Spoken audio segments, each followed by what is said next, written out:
buenas noches. Nosotras somos Dos con Todo en este histórico miércoles 16 de octubre. ¿Cómo estás, Montserrat Antúnez? ¿Qué tal, Delcha Olvera? Pues ya estamos. Yo estoy emocionada por transmitirles a quienes nos están viendo en vivo pues la información más actualizada hasta el momento sobre este 16 de octubre que, como bien dices, es histórica, una sentencia ya contra Genaro García Luna, ex secretario de Seguridad en el gobierno de Felipe Calderón.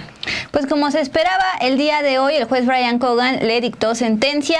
Se estaba entre 20 años o cadena perpetua. Finalmente fueron casi 39 años y ya haciéndole el cálculo respecto a los 5 años que ya estuvo preso y los 5 años que podrían darle chance, aún así saldría con más de 80 años. Ya Felipe Calderón, siendo allá en España a la madrugada, tuiteó, se lavó las manos y también ya hay reacciones incluso de algunos panistas, tanto a favor de Calderón como en contra. Es el caso del dirigente Marco Cortés. De esto vamos a hablar el día de hoy. Pausa y arrancamos. Bienvenidos.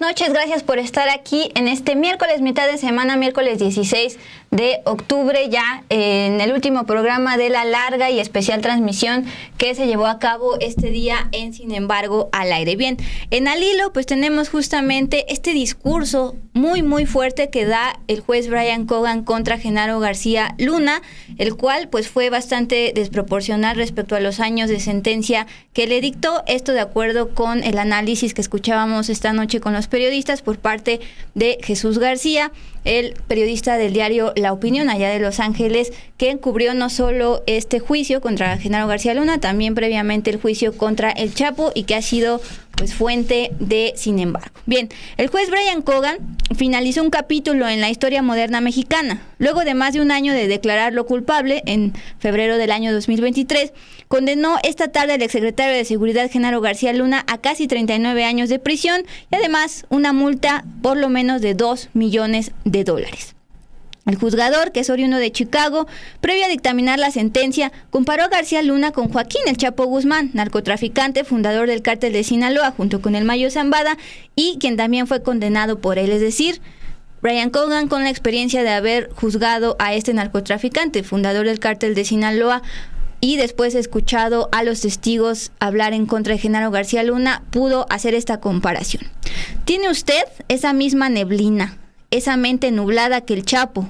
Usted dice aquí que tiene más de 30 premios, algunos dicen que fue policía del año, pero señor, esto no hace más que confirmar que fue su cortina de humo. Le dijo, como ya se había determinado antes por parte del jurado, que tiene una doble vida, una doble cara. Por un lado, se presenta pues trajeado como un hombre de valores, ayer en su carta lo planteaba, pero por el otro, pues se le recuerda como el chango en la época cuando él estudiaba en la secundaria, una persona maldita que golpeaba y que desde entonces ya era un topo, un espía de los policías del entonces Distrito Federal. Esa doble cara, Genaro García Luna pues va a estar detenido casi toda su vida, haciéndole las cuentas, más de 80 años ya podrá salir libre. Este juez, quien además era el juzgador en el caso del Mayo Zambada, le dedicó 15 minutos para destacar esta conducta delictiva de García Luna con duras expresiones, basado pues en estos testigos que fuimos escuchando a lo largo del juicio mediático entre enero y febrero del 2023. Hay personas, dijo el juez, personas que pueden vestir muy bien, tener muy buenos modales. Eso no implica que al mismo tiempo sean capaces de hacer cosas horribles, le recriminó el juez a García Luna. Esto de acuerdo a lo reportado por los afortunados periodistas que pudieron cubrir este juicio. Si bien se les retiraron los celulares al inicio, posteriormente ya pudieron enviar la información. Usted dice que respeta la ley, estoy seguro que si le pongo el polígrafo enfrente, usted lo va a pasar, porque usted mismo se ha creído su historia. Pero es una de sus dos caras. La otra, la responsable de los delitos, sí existe. Y es que justamente al haber ayudado al cártel de Sinaloa a expandirse a cambio de sobornos millonarios, que también esto le habrían ayudado a tener sus mansiones, detrás está pues justamente la sangre que hay en el país, la crisis de desapariciones, la crisis de homicidios, las fosas clandestinas y demás.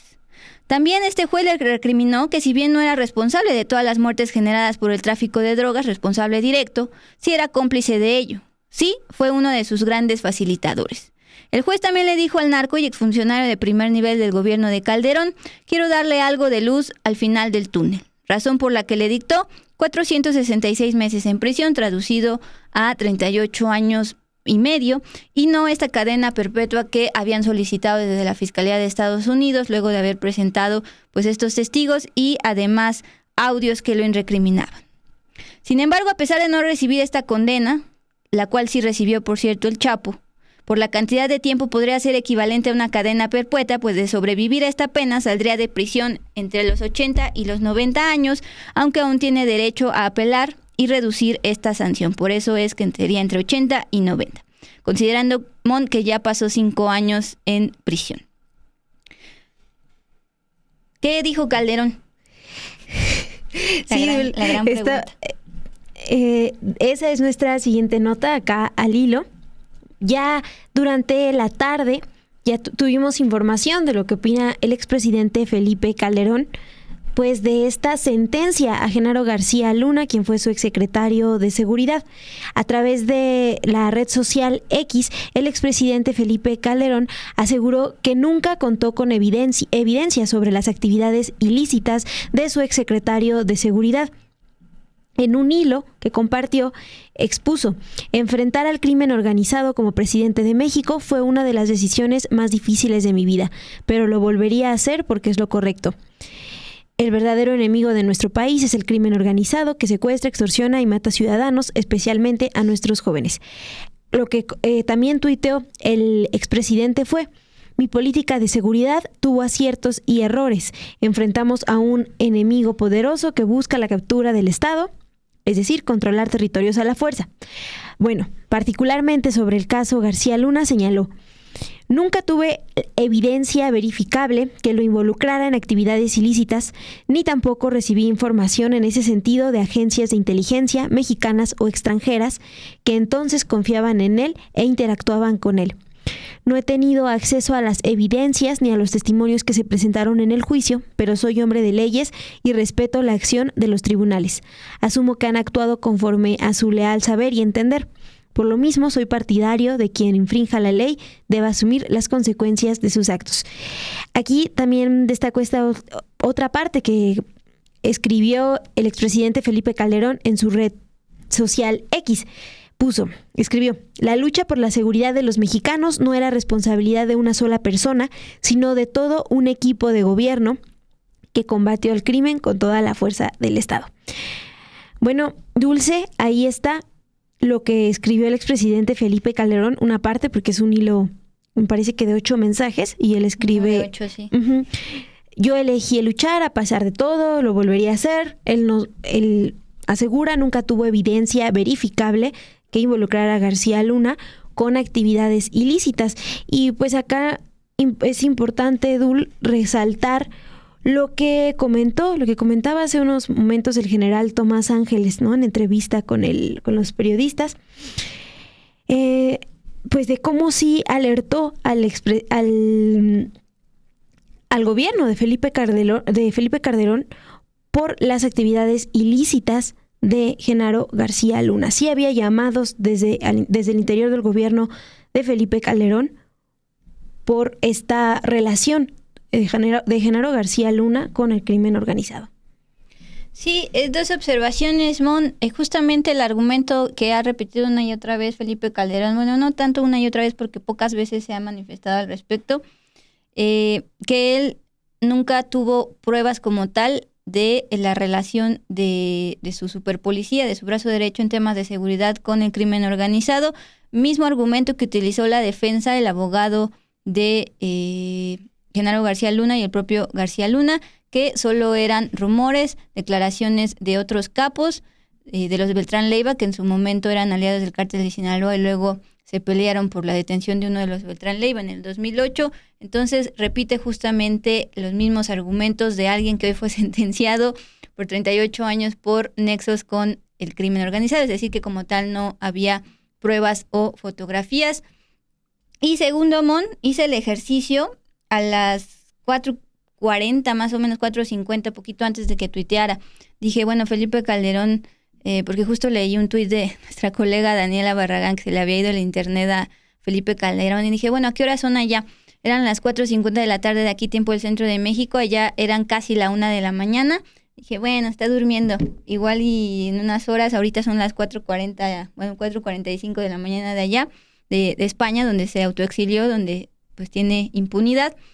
Pero no, nos sorprendió tuiteando a la 1 de la mañana de allá este hilo de 1 de 8. Bien, a la par de esto, pues por supuesto que otra de las relaciones que hemos visto es entre Genaro García Luna y Acción Nacional, a pesar de que él no era militante de Acción Nacional, pero sí trabajaba dentro de no uno, sino dos gobiernos panistas, es decir, Vicente Fox y Felipe Calderón. Bien, pues hoy desde el Senado, porque además de ser dirigente de Acción Nacional también es senador, Marco Cortés cuestionó a Felipe Calderón con respecto a lo que sabía o no sobre las actividades criminales de este exsecretario de Seguridad. El senador del PAN comentó en conferencia de prensa allá en el salón, en el patio del Senado, que el exmandatario debería de dar una explicación de por qué lo invitó a formar parte de su gabinete federal, así como lo que pasó para que García Luna se coludiera. Ojo, estas declaraciones las pidió antes de que, en efecto, Felipe Calderón tuiteara este hilo de 1 de 8 a la 1 de la mañana allá del país donde se autoexilió. Y luego de estas peticiones de Marco Cortés, pues salieron dos calderonistas que en su momento trabajaron en el gobierno de Felipe Calderón. Uno, ya lo saben, el Saco de Pus, mejor conocido como Javier Lozano. Él trabajó como secretario de Trabajo del 2006 a 2011, es decir, en el gobierno de Felipe Calderón, y recriminó a Marco Cortés por haber planteado esto. Dijo, aún eres dirigente de Acción Nacional, entonces a quien debes pedirle cuentas no tanto es a Calderón, sino a el gobierno en turno de la doctora Claudia Sheinbaum y al pasado de López Obrador. Mismo discurso dijo Ernesto Cordero, acuérdense, el secretario de Hacienda, que dijo que con 6,000 pesos se podía solucionar y pagar todo. Era secretario de Hacienda en el momento de Calderón. Todos los indicadores de buen gobierno son favorables a los gobiernos de Fox y de Calderón. Eres tan pequeño, le dicen a Marco Cortés, que no te das cuenta. La vergüenza del PAN eres tú. Bien, ¿por qué reaccionaron así? Esto fue lo que dijo Marco Cortés, dirigente de Acción Nacional y senador, esta tarde, antes de que Calderón se defendiera. Nosotros lo que hemos dicho es, no queremos que se presenten más Garcías Lunas en nuestro país.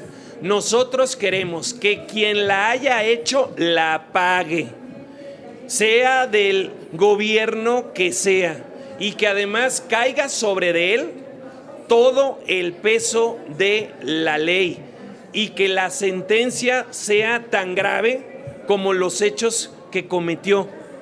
Y nosotros lo que lamentamos, y mucho, es que esta detención y esta sanción haya tenido que ser en los Estados Unidos y no en nuestro país.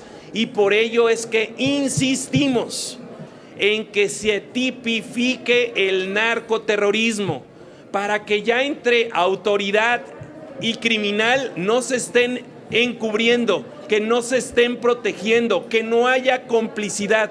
Porque en el momento que haya una real colaboración internacional, en ese momento rompes la cadena de la corrupción y de la complicidad de la que sin duda García Luna fue parte.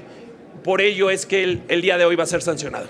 ¿Tiene alguna vela en este asunto el expresidente Calderón Hinojosa? Él tendría que dar toda la explicación de por qué lo invitó y en qué fue lo que pasó para que se coludiera y también él tendría que explicar si se enteró y si no se enteró, ¿por qué no se enteró? Porque al final de cuentas el Ejecutivo Federal es responsable también de todo su equipo de gobierno. Y respecto a tu segunda pregunta, ya lo dije, por supuesto que Felipe Calderón debe dar una explicación al pueblo de México cuando esto sea un hecho y se confirme por los tribunales en los Estados Unidos. Bueno, eso es lo que comentó esta tarde Marco Cortés, dirigente del PAN. Y yo destaco acá, Dulce, los comentarios que nos están dejando todas y todos ustedes en el chat. Por ejemplo, el de Ana menciona a Calderón. Dice, ven al Zócalo y dinos estas palabras, pero frente a todos los mexicanos. Y pues resalta, califica pues también que estas palabras de Marco Cortés como una manera de deslindarse de Calderón, un panista también.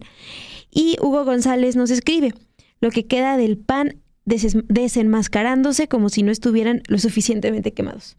De eso vamos a seguir hablando porque también este día en el Senado pues hubo reacciones de Morena. El presidente del Senado, Gerardo Fernández Noroña, destacó desde el Pleno que la condena contra Genaro García Luna expone que está pagando las consecuencias de sus actos delictivos. Al arrancar la segunda parte de la sesión de este miércoles 16 de octubre, Gerardo Fernández Noroña recordó, yo no se lo mandé a decir, cuando yo era diputado se lo dije de frente lo que era y lo representaba. En lo personal no le deseo ningún mal, pero está pagando las consecuencias de sus actos delictivos. Después agregó, ya solo falta Felipe Calderón. Tenemos el audio de lo que comentó Gerardo Fernández Noroña, porque yo iba a citarlo, pero pues mejor vamos a escucharlo.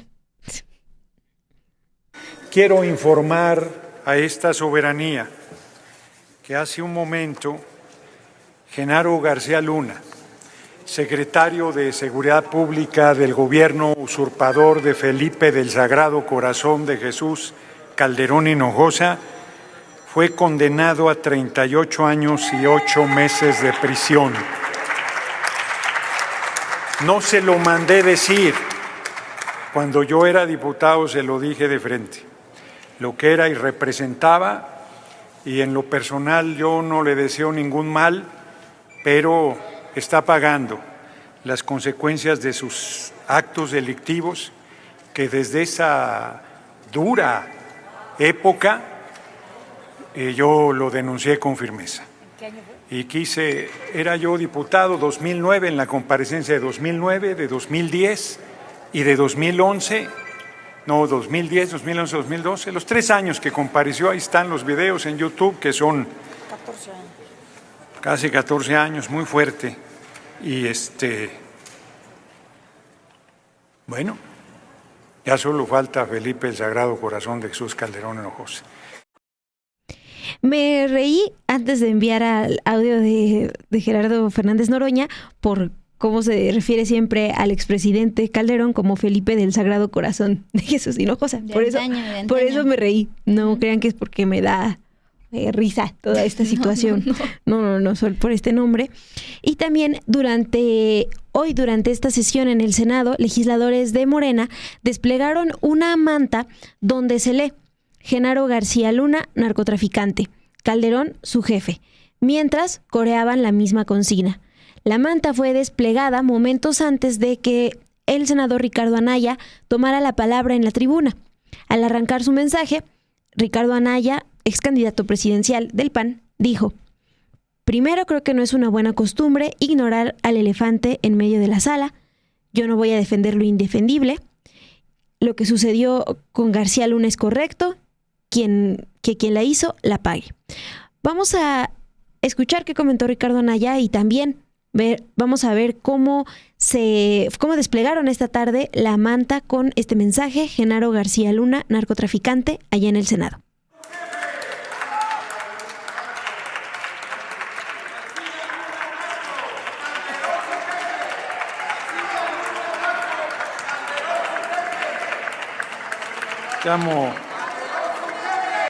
Llamo a los senadores al orden. Bueno, primero creo que no es buena costumbre ignorar al elefante en medio de la sala. Yo nunca voy a defender lo indefendible y estoy en una posición en la que sostengo que sí es una vergüenza lo que sucedió con García Luna y es correcto que el que la hizo la pague.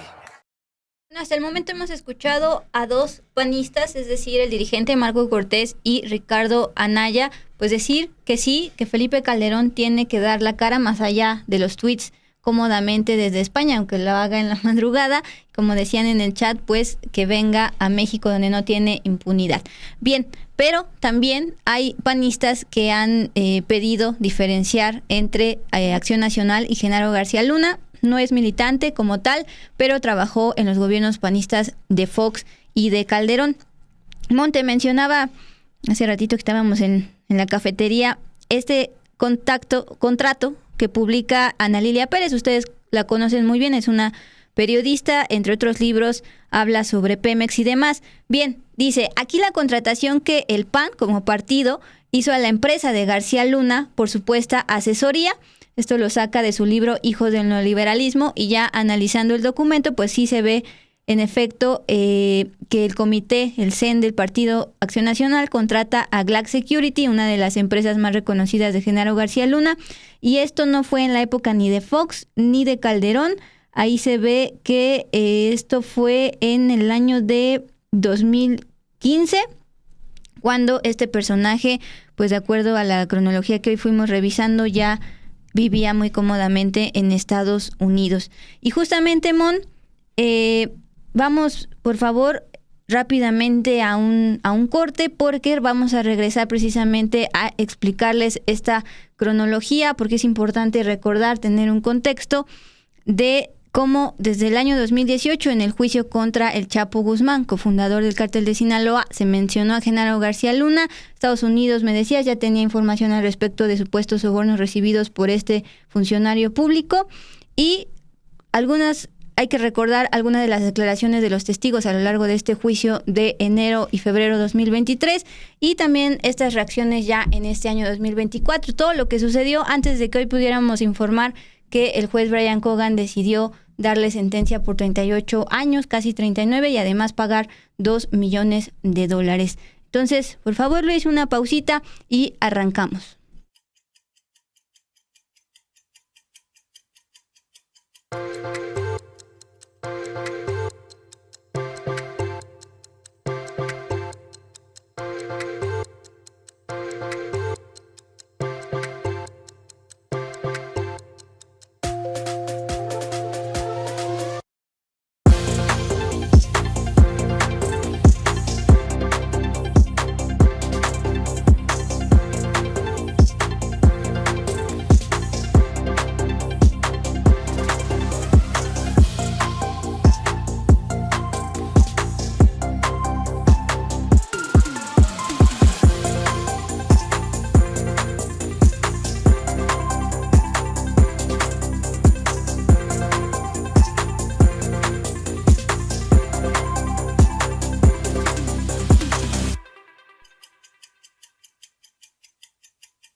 ...8:56, tiempo del centro de México. En esta noche de miércoles 16 de octubre vamos a la sección de Con Todo. Es precisamente los momentos clave de Genaro García Luna del 2018 a el día de hoy en que fue sentenciado. Vamos pues con todo.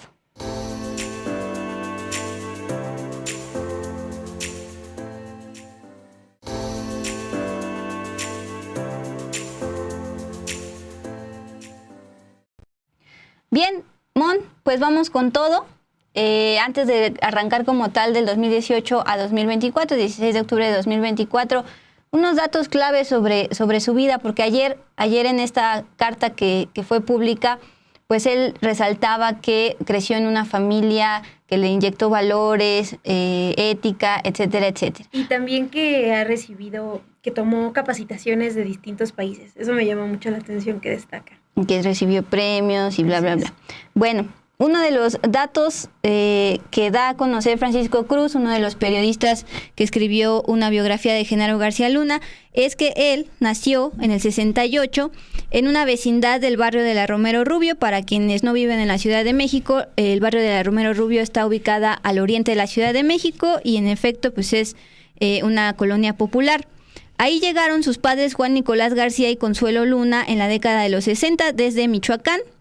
A este policía, pues, además de corrupto y espía, es tartamudo y entonces con este modo de hablar le valió el apodo de El Metralleta. Así lo tenían en la nómina del narco cuando le tenían que dar los sobornos, esto de acuerdo con uno de los testigos a lo largo de este juicio. Pero en la escuela, antes de esto, le decían el chango por cruel.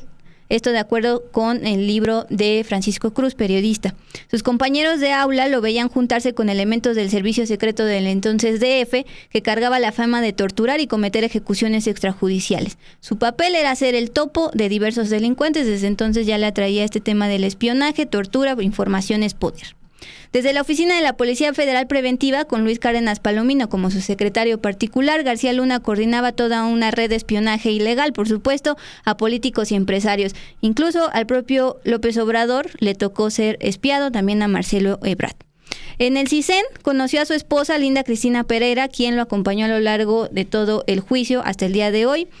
Y también pues es madre de sus hijos Genaro y Luna. Luna también estuvo presente el día de hoy.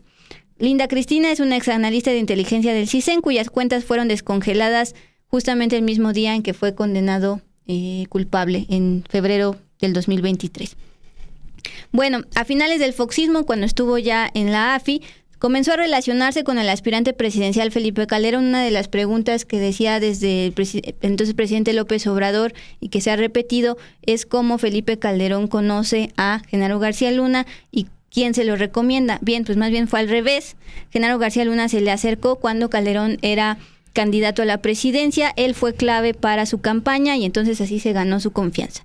Ya como secretario de Seguridad, por un lado propagaba detenciones mediáticas bastante, recuerden la de la Barbie, por ejemplo, de integrantes de los Beltrán Leiva, y por el otro, pues protegía a el rival Cártel de Sinaloa. En medio, de acuerdo con el libro de Francisco Cruz, se encomendaba a la Santa Muerte, de quien tenía un altar en su oficina de la Policía Federal. Finalmente, fue detenido en Texas en diciembre de 2019. Así es, Zul, pues ahí está un antecedente de cómo inicia su carrera en la Policía Federal Genaro García Luna, de la autora del Close-Up que pueden ver en Estudio B, también de Genaro García Luna. En su momento se publicó, sí. Así es. Bueno, y vamos con la información. Ya mencionabas que desde el 2018 se conoció información que relacionaba a Genaro García Luna con el narcotráfico.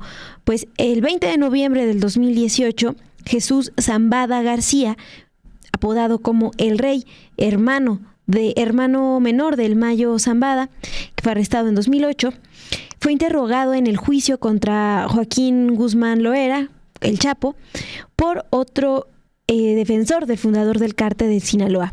Bueno, en esa ocasión, Jesús Zambada dijo que en 2007 Genaro García Luna recibió sobornos tanto del Cártel de Sinaloa como del enemigo, el de los Beltrán Leiva. Pero también expuso que estos sobornos datan de más atrás. Expuso que ya se conocía de ellos desde el gobierno del panista Vicente Fox Quesada, del 2000 al 2006. Bueno, eso en noviembre del 2018. Y empezábamos a escuchar el nombre de Genaro García Luna relacionado pues con el Cártel de Sinaloa. Al menos de manera pública en Estados Unidos, en este juicio que se realizaba contra el Chapo Guzmán. El 10 de diciembre del 2019, el Departamento de Justicia de Estados Unidos informó que Genaro García Luna fue arrestado un día antes en Texas por conspiración del narcotráfico y declaraciones falsas. En esa ocasión, el Departamento de Justicia, a través de la oficina de su fiscal en Nueva York, también expuso que Genaro García Luna estaba siendo investigado por recibir, esta es una cita, millones de dólares en sobornos del Cártel de Sinaloa que encabezaba Joaquín El Chapo Guzmán. Estamos viendo Es el comunicado que publican el Departamento de Justicia de Estados Unidos ese 10 de diciembre del 2019. Tenía días de arrancar el gobierno de López Obrador. Sí. No, un año ya tenía. Bueno, sí, olvídalo. Más de 365 días puedes decir, pero sí. El 15 de diciembre del 2019, y este dato nos llamó mucho la atención. En entrevista para Proceso, la ciudadana francesa Florence Cassés, que estuvo privada de su libertad 7 años acusada de secuestro, dijo sentir alivio cuando se enteró de la detención de Genaro García Luna. Lo describió como algo justo no solo para ella, sino para sus miles de víctimas. ¿Por qué destaca este dato? Bueno, ella, Florence Cassés, recordó que fueron detenidos en fechas similares, en diciembre, fechas similares. Ella fue detenida en 2005 con Israel Vallarta, su pareja sentimental. Y aquí destaca este dato porque ella fue detenida el 8 de diciembre del 2005 y es presentada ya a los medios un día después. Bueno, Genaro García Luna fue detenido el 9 de diciembre del 2019 y el gobierno de Estados Unidos, el Departamento de Justicia, confirma esta detención un día después, el 10 de diciembre del 2019. Entonces hace esta relación. Pero también destaca, y es importante pues traer a cuenta este testimonio de Florence Cassés en esa ocasión, en diciembre del 2019, porque fue detenida cuando la Secretaría de Seguridad Ciudadana pues le encabezaba Genaro García Luna, y se ha hablado mucho, Dulce, de cómo fue todo un montaje, claro. Y también destaca pues porque la gestión de Genaro García Luna se caracterizó por ejemplo, pagarle un contrato a Televisa por 118 millones de pesos para producir esta miniserie sobre la Policía Federal Mexicana. Este contrato se firmó en 2010. Entonces, pues nos deja ver un poco de cómo veía Genaro García Luna a la policía, ¿no? Todo también como un show. Y el 3 de enero del 2020, Genaro García Luna se declaró no culpable, pero ya en la Corte de Nueva York, de los cargos que le imputaron, entre ellos su relación con grupos del narcotráfico. Ahí se expuso que mientras ocupó altos puestos del gobierno entre el 2001 y el 2012, recibió decenas de millones de dólares en sobornos del cártel de Sinaloa a cambio de otorgar protección a sus actividades, incluyendo el traslado de drogas, información de agencias de seguridad pública sobre sus investigaciones e información de otros cárteles rivales. Esa es la información que teníamos, Dulce, hasta enero del 2020, que es cuando se declara por primera vez, se declara no culpable en la Corte de Nueva York. Fíjate, eso fue al inicio de 2020, 3 años después, justamente en enero de 2023, particularmente el 17, después de aplazarse un poco, fue cuando arrancó el juicio. El martes 17 de enero de 2023 arrancó el juicio contra Genaro García Luna. En ese entonces apareció en la sala del Tribunal Federal del Distrito Este de Nueva York, portando, como le gusta, un traje azul con camisa blanca y corbata gris. Le había pedido permiso al juez Brian Cogan de salir trajeado en vez de traer el clásico uniforme de preso naranja. Se le notó en ese entonces con un semblante serio y cabello más encanecido respecto a cuando había sido detenido, de acuerdo a la descripción de medios internacionales. Durante esos primeros días de juicio, acuérdense que fue cuando se fue integrando el jurado, que finalmente estuvo compuesto por 12 miembros y 6 suplentes. Algunos de los candidatos daban excusas de que tenían trabajo, de que tenían miedo para no ser parte de este jurado. Luego vinieron pues el desfile de los testigos de la Fiscalía estadounidense en contra del superpolicía de El Metralleta. Del 23 y 24 de enero apareció el primero, fue Sergio Villarreal Barragán, alias El Grande, literal porque mide casi 2 metros. Fue detenido en el año 2010 y extraditado a Estados Unidos. Él no estaba buscando ningún favor a cambio de esa información, puesto que él ya había cumplido su condena de la cárcel y ya vivía o ya vive libre en Estados Unidos. En ese entonces, y frente al jurado y también en presencia de Genaro García Luna, el Grande aseguró que en una casa de seguridad al sur de la Ciudad de México le daba personalmente a Genaro García Luna una cuota mensual. Llegó a ser de hasta 1.5 millones de dólares, obviamente a cambio de que los dejaran traficar las drogas. Eso ocurría de 2001 a 2004, de acuerdo con el capo, cuando García Luna laboraba con Vicente Fox. Una vez que se convirtió en titular de seguridad pública ya en el sexenio de Calderón, dejó de recibir personalmente los sobornos y enviaba a su brazo derecho, ustedes lo conocen bastante bien, Luis Cárdenas Palomino. Luis Cárdenas Palomino, que fue detenido en el 2021 acá en México está acusado del delito de tortura contra Israel Vallarta, precisamente el que detuvieron en 2005 junto a Florence Cassés. En ese entonces el Grande declaró en el juicio: con la ayuda del gobierno, el de Calderón, el cártel de Sinaloa creció en términos de territorio. Era de gran ayuda porque pudimos crecer y minimizar a nuestros rivales, dijo ante el jurado. Acuérdense que antes los Beltrán Leiva formaban parte del cártel de Sinaloa, pero hubo una división en 2008 cuando se detuvo Alfredo Beltrán Leiva. García Luna, sin embargo, seguía trabajando para todos, según relató el Grande. El problema es de ustedes, yo soy neutral. Fue entonces cuando, según el Grande, su hermano Arturo Beltrán, enojado porque habían detenido a Alfredo, mandó secuestrar a García Luna en una carretera de Morelos. El Grande dijo lo siguiente en el juicio: lo levantaron en una carretera de Morelos, lo llevaron a Arturo. Además, Beltrán Leiva también facilitó con información la detención de Jesús el Rey Zambada, hermano de su rival, el Mayo Zambada, cofundador del cártel de Sinaloa, y si nos adelantamos al futuro, pues detenido este año. Otro de los testigos, fue el Lobo, Óscar Nava Valencia. Él compareció el 30 de enero del 2023. Declaró como testigo que dio en total 13 millones de dólares como sobornos a Genaro García Luna. Ahí va el segundo capo que decía que entregó sobornos millonarios a García Luna. Él lo hizo en 2 ocasiones, al menos en 2 ocasiones. Primero le dio 10 millones de dólares para que pudiera recuperar un cargamento decomisado en Manzanillo, Colima, en el año 2007. En una reunión en Cuernavaca, García Luna se vio obligado a explicar qué había pasado a los Beltrán Leiva y argumentó que fue la DEA la que decomisó ese cargamento y no él, porque venía dándole seguimiento desde Colombia. El Lobo Valencia también declaró que un año después, en 2008, le dieron otros 3 millones de dólares en un autolavado de Guadalajara. En esta ocasión, y ojo, era para que pudieran traficar en el Aeropuerto Internacional de la Ciudad de México.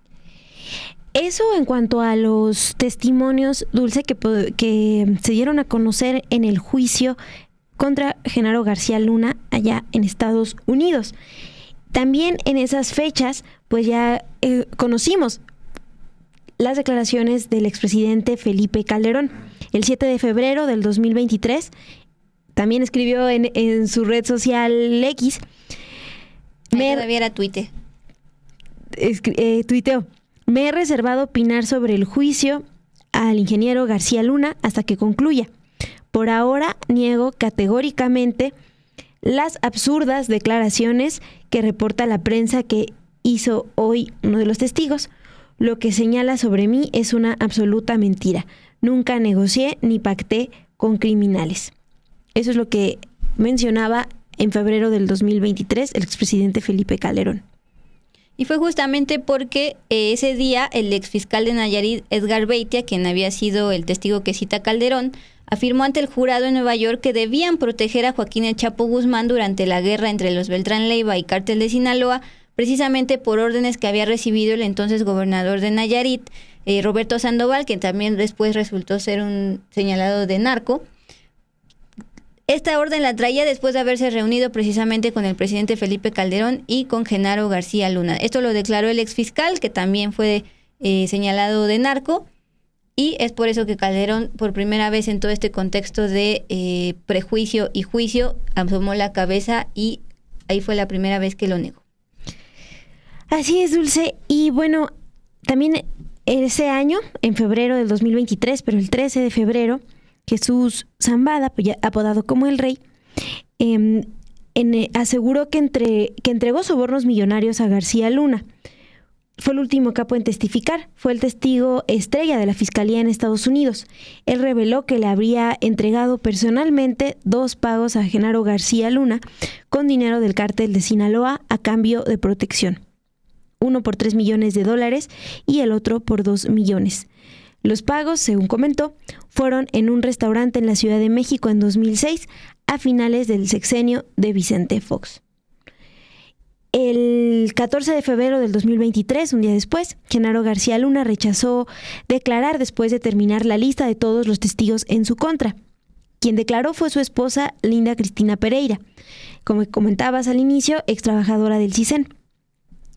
Ella estuvo acudiendo cada día al tribunal allí en Brooklyn y justificó los ingresos y propiedades familiares que la Fiscalía de Estados Unidos había presentado previamente, que habían sido adquiridas como producto de estos sobornos recibidos por Genaro García Luna. Bueno, ella afirmó que las distintas viviendas y negocios que fueron adquiriendo y en ocasiones vendiendo posteriormente se compraron gracias a la obtención de préstamos e hipotecas.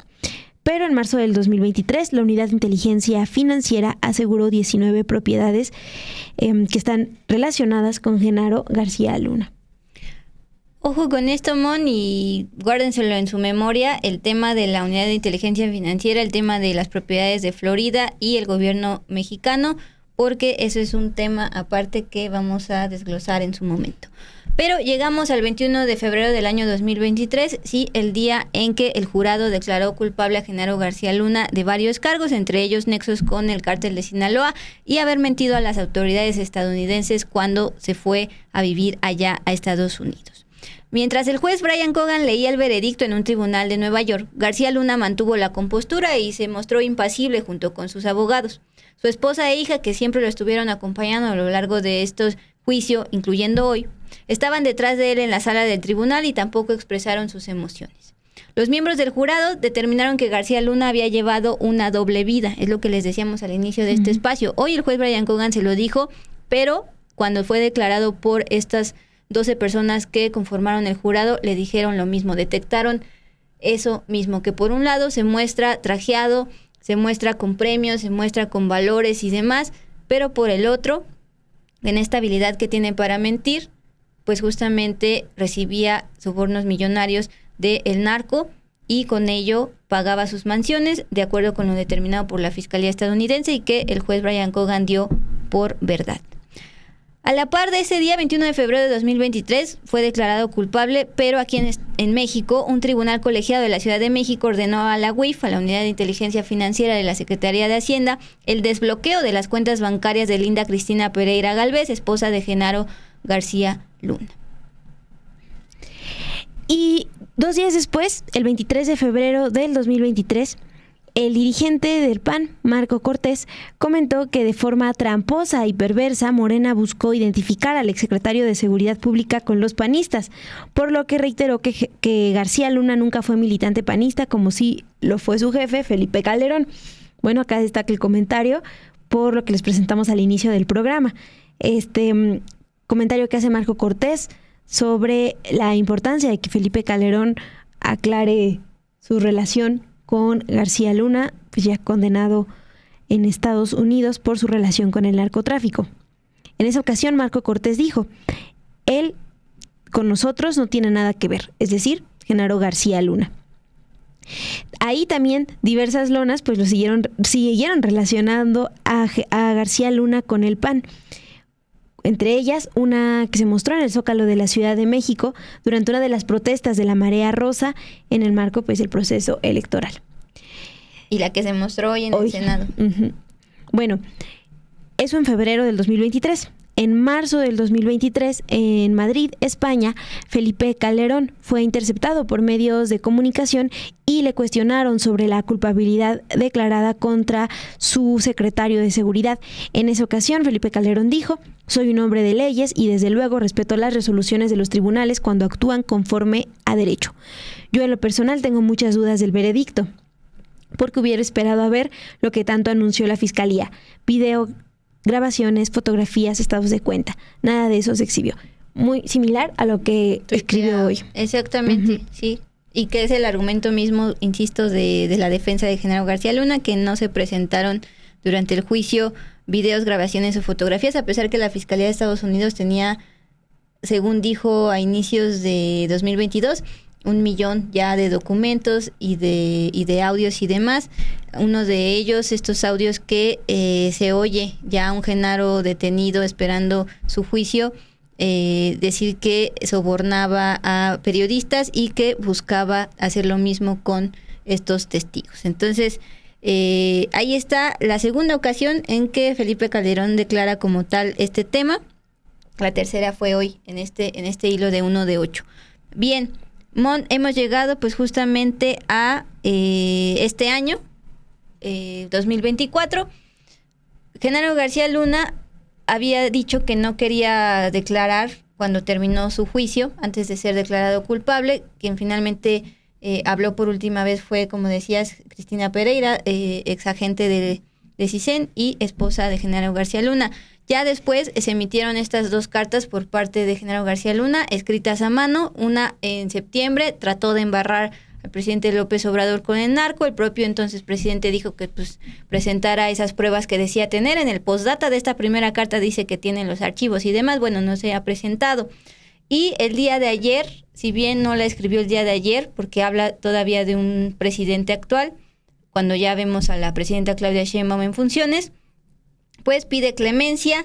Y ahí es donde presume esto que decías, no solo de los premios, sino que ha pasado estos últimos 58 meses en programas para capacitación de concientización de uso y abuso de drogas. Pues ese, Mon, fue todo este contexto, toda esta cronología que era necesaria de dar a conocer, de rascar, porque no hay nada mejor que ir uniendo las piezas del rompecabezas para entender ya el panorama de por qué el día de hoy fue declarado con esta sentencia.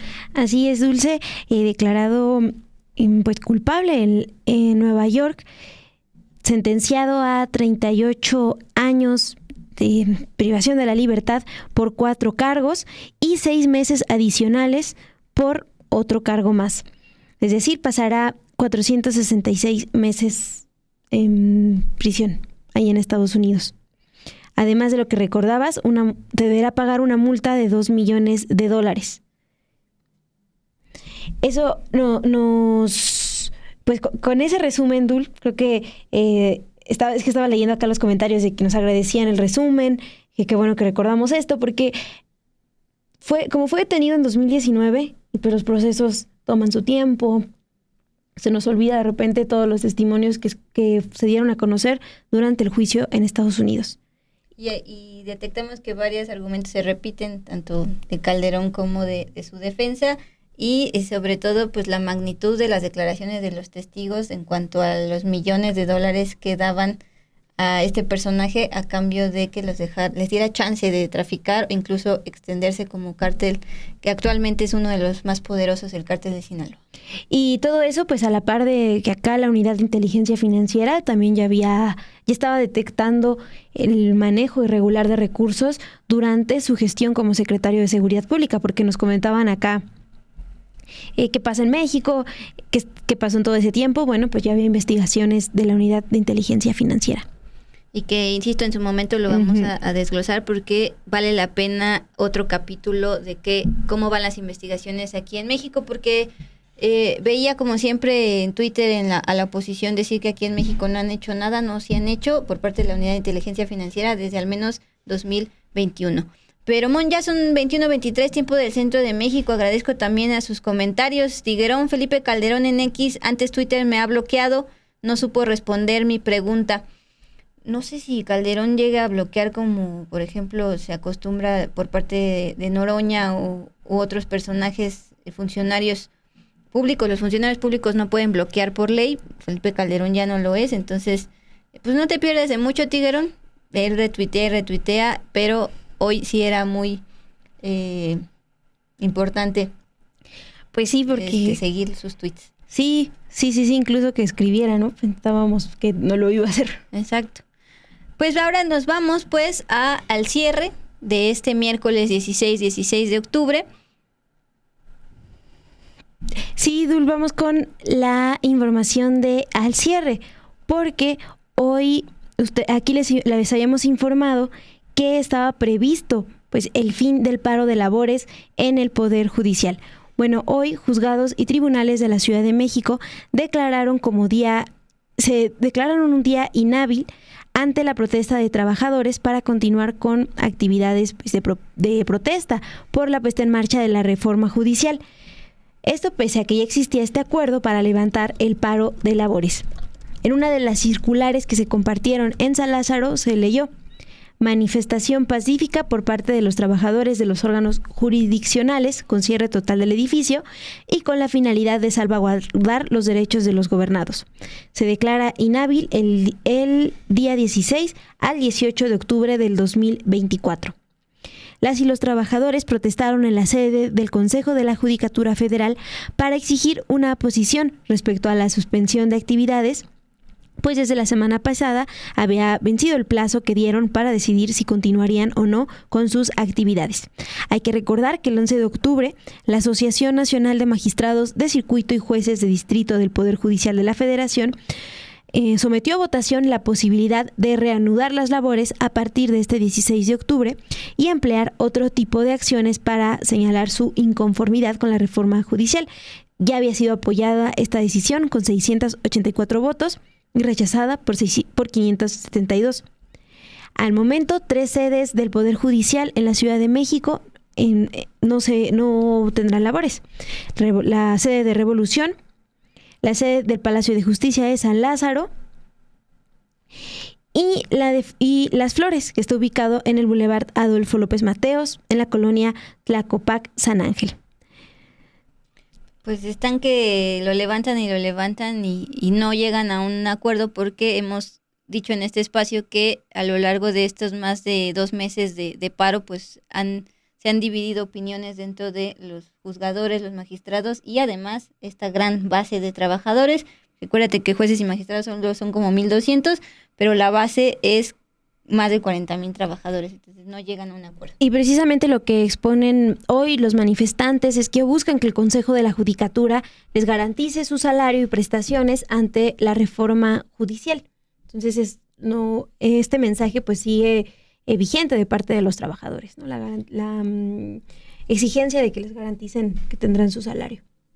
Y Mon, justamente hablando de los trabajadores al Poder Judicial, esta misma semana dábamos cuenta que dentro de esta lista de 711 cargos que salieron en la tómbola para magistrados y jueces que deben ser sometidos a la elección popular este 2025, los demás serán en 2027, salía el muy conocido magistrado Juan Pablo Gómez Fierro, antes juez. Cuando era juez detuvo en su momento la reforma eléctrica del gobierno federal de Andrés Manuel López Obrador.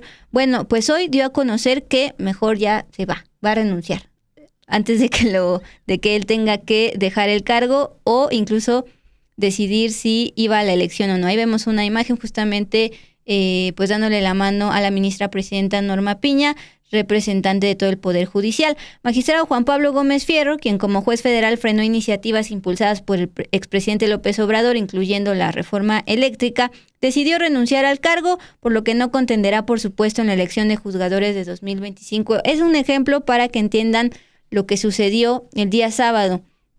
Salió su nombre, pero más que su nombre salió su cargo, y entonces él tenía la decisión, como lo van a tener los 711 que salieron, de renunciar o contender por la elección. Él dice: renuncio, no voy a participar en esta elección popular de junio de 2025.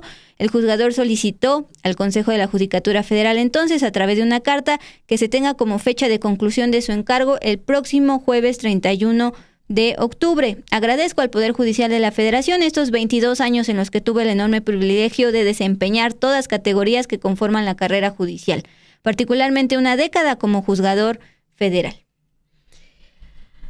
Así es, Dulce, esta es información que conocimos hace unas horas, previo a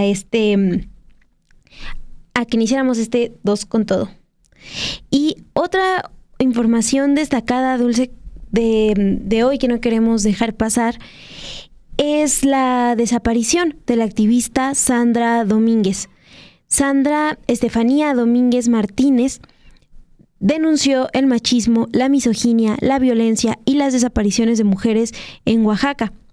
Sandra, activista Minsie, no solo visibilizó la violencia de género que afecta directamente a las mujeres, especialmente a las más vulnerables como las mujeres indígenas, sino que expuso esa violencia desde sus estructuras políticas al exhibir una red de difusión de pornografía que involucraba a funcionarios y políticos oaxaqueños. Sin embargo, Sandra desapareció. Cumple 12 días desaparecida, es decir, desde el 4 de octubre, y esto pues ha generado creciente preocupación y el clamor por su búsqueda inmediata. Su familia, su madre, sus hermanas, así como sus amigos, compañeros y activistas protestaron este miércoles en las calles de Oaxaca para exigir al gobernador Salomón Jara la búsqueda y localización de la activista. Piden que se asuma esto como una prioridad estatal. Sandra litigaba casos de violencia y desaparición de mujeres y tenía su despacho en la localidad de María Lombardo, en Oaxaca. En 2020 denunció públicamente un grupo de WhatsApp llamado Sierra XX, integrado por 140 personas, entre ellas funcionarios de diversas instituciones. En ese chat circulaban imágenes pornográficas y de cosificación sexual de mujeres indígenas. Sandra fue una de las víctimas cuyas imágenes eran compartidas. Presentó una denuncia penal contra Donato Vargas, uno de los implicados en el chat, y que actualmente es coordinador de delegados de paz. Justamente ese último dato que da Romina Gándara es bastante fuerte, a pesar de estar señalado de formar parte de esta red de pornografía, tiene un cargo actual.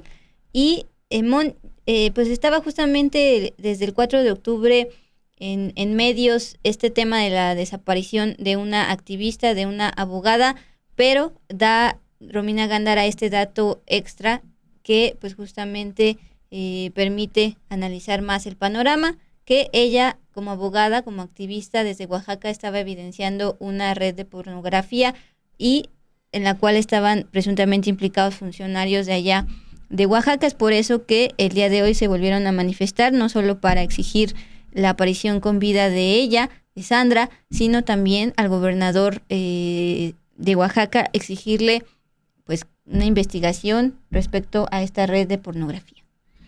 Así es, Dulce, pues ahí está esta información que no queríamos dejar pasar, información de nuestra compañera Romina Gándara, y que encuentran también en el sitio web de Sin embargo MX. Así es. Y ya para casi culminar este día, el 16 de octubre también estaba agendado que los comisionados del INAI se reunieran con la secretaria de Gobernación, Rosa Isela Rodríguez, por órdenes de la presidenta Claudia Sheinbaum. Ustedes han de recordar que dentro de este paquete de reformas constitucionales que envió el presidente López Obrador, una de ellas propone eliminar los órganos autónomos, y el principal argumento es que son muy caros, en contraste con la política de austeridad de la denominada 4T.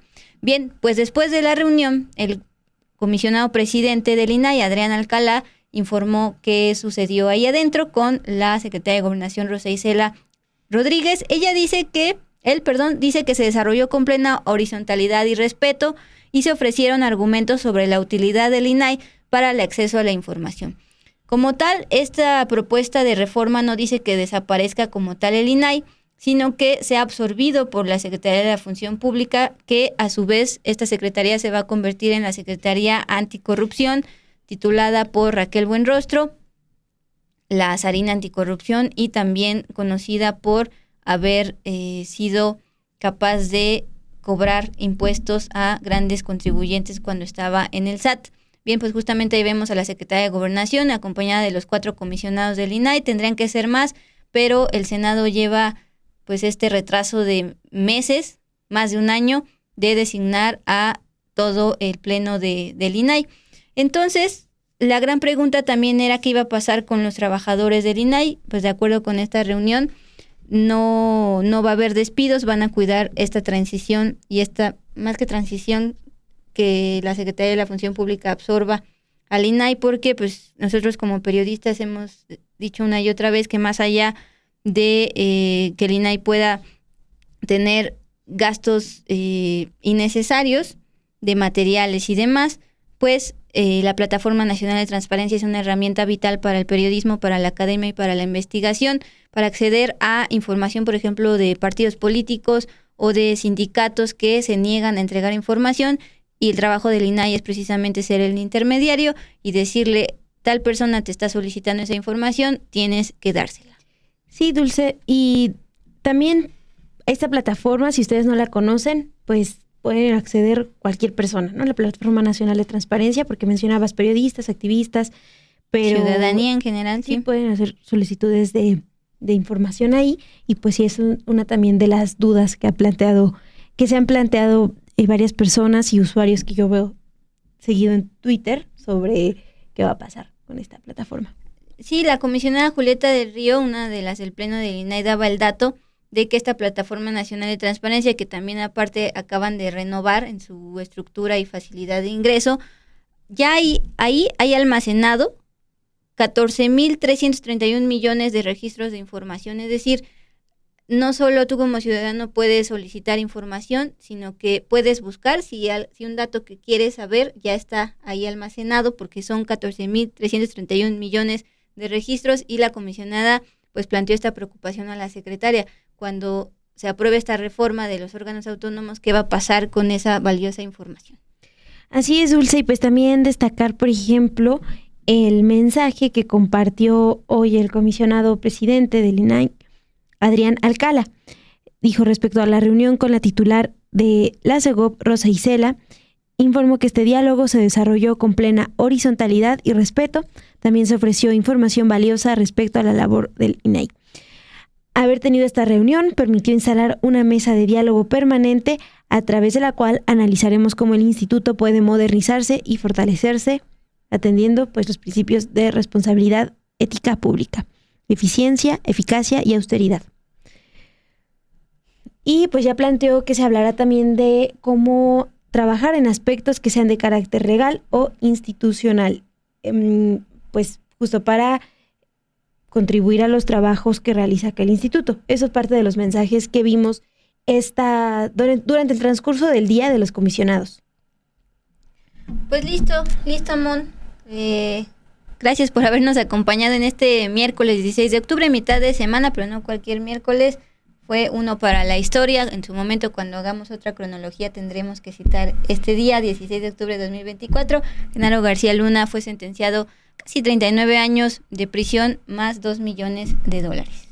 Así es, Dulce. Gracias también a todas y todos ustedes que nos están comentando acá en el chat, que están pendientes a la transmisión de Sin embargo, no nada más la que inició hoy, una hora antes con los periodistas, sino desde muy temprano con Café y Noticias, con Noticias a las 2, habrá con nosotras, acá en Dos con Todo. Gracias por sus likes, por sus comentarios, por compartir también este video, este programa, y nos vemos, ya lo saben, mañana a las 8:30, acá en Dos con Todo. Gracias a producción.